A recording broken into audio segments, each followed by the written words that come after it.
Hello everyone. आज हम जो chapter number 9 force and laws of motion का क्वेश्चन डिस्कस करेंगे। वो क्वेश्चन है हमारे पास, why does a gun man get a jerk on firing a bullet. जब एक गन मैन जो है वो बुलेट को फायर करता है तो उसको गन से एक बैकवर्ड डायरेक्शन में जर्क क्यों मिलता है, एक धक्का क्यों लगता है, गन उसको एक बैकवर्ड डायरेक्शन में फोर्स क्यों लगाती है। ठीक है, तो इसके पीछे रीजन क्या है। सबसे पहले तो हम इसका आंसर लिखेंगे। आंसर में क्या है, when the bullet is fired from the gun, the force sending the bullet forward। जब हम बुलेट से फायर करते हैं, तो सॉरी गन से बुलेट को फायर करते हैं तो एक फॉरवर्ड फोर्स जो है बुलेट को मिलती है। ठीक है, मीन्स कि एक मोमेंटम मिलता है बुलेट को आगे की तरफ, और फिर वही एक और फोर्स जो मोमेंटम को कंजर्व रखने के लिए, ठीक है, एक बैकवर्ड डायरेक्शन में जो है वो फोर्स लगाती है, एक रिटार्डिंग फोर्स लगाती है। ठीक है, तो वो किसके इक्वल है, जो फोर्स है, जो फॉरवर्ड फोर्स है, फिर वो किसके इक्वल होगी, is equal to the force sending the gun backward. वो जो फोर्स है फॉरवर्ड फोर्स, वो इक्वल होगी जो गन जो है वो बैकवर्ड फोर्स जो गन मैन के शोल्डर पर जर्क लगाती है, वो बैकवर्ड फोर्स, वो उसको रिटार्डिंग फोर्स बोलते हैं क्योंकि वो ऑपोजिट डायरेक्शन में होती है फॉरवर्ड फोर्स के। तो वो जो बैकवर्ड फोर्स है वो थोड़ी सी स्मॉल एक्सेलेरेशन के साथ होती है, क्योंकि बैकवर्ड फोर्स जो है स्मॉल एक्सेलेरेशन के साथ क्यों हिट करती है, क्योंकि देखो बुलेट की जो एक्सेलेरेशन है वो बहुत ज़्यादा हाई स्पीड होती है एज कम्पेयर टू गन की जो बैकवर्ड फोर्स है। क्यों ऐसा है, क्योंकि गन का जो मास है वो ज़्यादा होने की वजह से उसको एक्सेलेरेशन कम मिलती है, और बुलेट का जो मास है वो कम होने की वजह से उसको ज़्यादा मोमेंटम मिलता है, उसको ज़्यादा एक्सेलेरेशन मिलती है। ठीक है, तो फिर हम ये रीज़न लिखेंगे, but due to high mass of gun comma it moves only a small distance covered, distance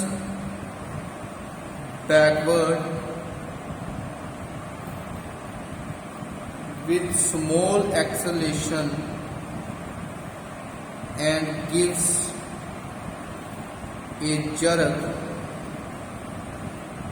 to the shoulder of the gunman।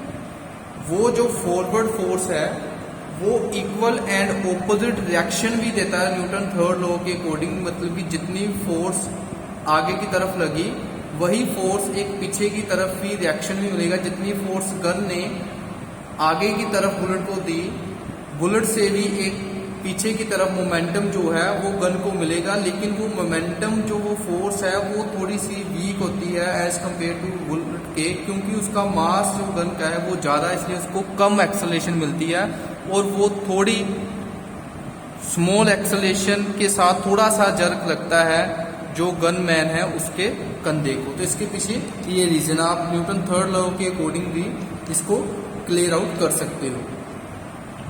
अब नेक्स्ट क्वेश्चन जो है हमारे पास, वो क्वेश्चन है how do we work on the ground. हम ground पर कैसे चलते हैं, कैसे ग्राउंड पर चलना पॉसिबल है, ठीक है। तो ये कैसे पॉसिबल है ये देखेंगे हम।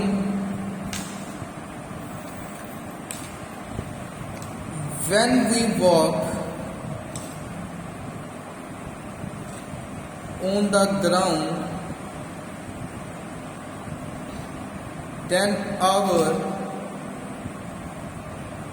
foot pushes the ground backward and the ground pushes our foot forward. This forward reaction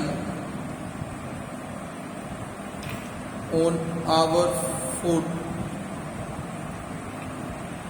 makes us to walk। देखो, जब हम ग्राउंड पर चलते हैं तो हम अपने फुट के साथ ग्राउंड को प्रेस करते हैं, ठीक है। और जब हम प्रेस करते तो हमने फोर्स लगाई। न्यूटन थर्ड लॉ के अकॉर्डिंग जो हम फोर्स लगाएंगे उसके ऑपोजिट हमें एक फोर्स मिलेगी ग्राउंड की तरफ से। जो हम फुट से ग्राउंड की तरफ फोर्स लगाएंगे उसके ऑपोजिट भी हमें फोर्स मिलेगी ग्राउंड की तरफ से, जिसको हम रिएक्शन बोलते हैं। और वही फोर्स जो है हमें आगे की तरफ चलने के लिए, हमारी बॉडी को बैलेंस और आगे की तरफ चलने के लिए हेल्प करती है। यही केस हमने गन वाले केस में जो हमने बुलेट फायर की थी उसमें मिला। जितना मतलब कि बुलेट को फोर्स आगे की तरफ मिली उतनी ही फोर्स उसने पीछे की तरफ गन को भी लगाई न्यूटन थर्ड लॉ के अकॉर्डिंग, ठीक है। तो अब नेक्स्ट क्वेश्चन क्या है हमारे पास। नेक्स्ट क्वेश्चन है explain how a rocket work. एक रॉकेट जो है, एक प्लेन जो है, एक जेट प्लेन कैसे वर्क करता है, ठीक है। तो ये भी जो है न्यूटन थर्ड लॉ के अकॉर्डिंग ही है। कैसे न्यूटन थर्ड लॉ के अकॉर्डिंग है, देखो, जब हॉट गैसेस जो है वो बर्निंग ऑफ फ्यूल से प्रोड्यूस होती है। जब फ्यूल रॉकेट के अंदर बर्न होता है तो हॉट गैसेस जो है वो बर्न होती हैं। वो फ्यूल बर्न होने की वजह से हॉट गैसेस जो है रॉकेट के बॉटम से बाहर की तरफ निकलती है हाई स्पीड के साथ, ठीक है। और वही हाई स्पीड जो है वो ऑपोजिट डायरेक्शन, मतलब कि वो ऑपोजिट डायरेक्शन में निकलती है। जैसे ये एक रॉकेट है, फ्यूल बर्न होगा और ये ऑपोजिट डायरेक्शन में यहाँ से धुआं निकलेगा, ठीक है, जो कि हाई स्पीड के साथ होगा। और अगर वो धुआं का मोमेंटम इस डायरेक्शन में है तो न्यूटन थर्ड लॉ के अकॉर्डिंग वो रॉकेट को एक ऑपोजिट डायरेक्शन में फोर्स लगाएंगे जो कि रॉकेट को चलने में हेल्प करते हैं, उसके मोशन में, उसको फॉरवर्ड मोशन में हेल्प करते हैं। और ये भी न्यूटन थर्ड लॉ के अकॉर्डिंग ही पॉसिबल है कि जब फ्यूल बर्न होता है रॉकेट में और वो फ्यूल जो है वो गैसेस की फॉर्म में बॉटम ऑफ रॉकेट से पीछे की तरफ हाई स्पीड के साथ निकलता है। और वही हाई स्पीड जो है रॉकेट को एक, अगर गैसेस की स्पीड जो बैकवर्ड डायरेक्शन में है जब फ्यूल बर्न होगा तो जो रॉकेट है उसको एक फॉरवर्ड डायरेक्शन में न्यूटन थर्ड लॉ के अकॉर्डिंग एक फोर्स मिलेगी जिसके साथ हमारा रॉकेट जो है वो चलता है, वो वर्क करता है, ठीक है। तो इसमें आप लिख सकते हो, in case of rocket the hot gases produced by the burning of fuels rush out of a rocket at very high speed। जो फ्यूल बर्न होने के बाद गैसेस है वो रॉकेट से वेरी हाई स्पीड पर निकलती है, ठीक है। तो उसके बाद the equal and opposite reaction